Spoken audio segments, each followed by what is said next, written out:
బస్తీ మొత్తం ఖాళీ చేసి ఆయనకి అప్పచెప్పిన తర్వాత ముందుగా వాళ్ళ ఇళ్లు కడతారా లేక తన 250 ఎకరాలు డెవలప్ చేసుకుంటారా? అంత పెద్ద ప్రాజెక్ట్ కట్టాలంటే నాకు క్యాపిటల్ కావాలి కదా. ముందు నా 250 ఏకర్స్ డెవలప్ చేస్తే ఫైనాన్షియల్ గా ఈజీ అవుతుంది. అది మాకు కుదరదు.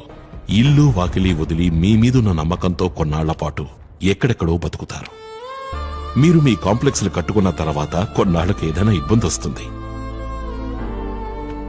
ఇంత అందమైన కాంప్లెక్స్ల మధ్య ఈ పేదవాళ్ల ఇల్లేంటి అనే ఆలోచన మీకొస్తే అప్పుడు వాళ్ళకి ఎక్కడికెళ్లాలో తెలియదు, ఎవరినడగాలో తెలియదు.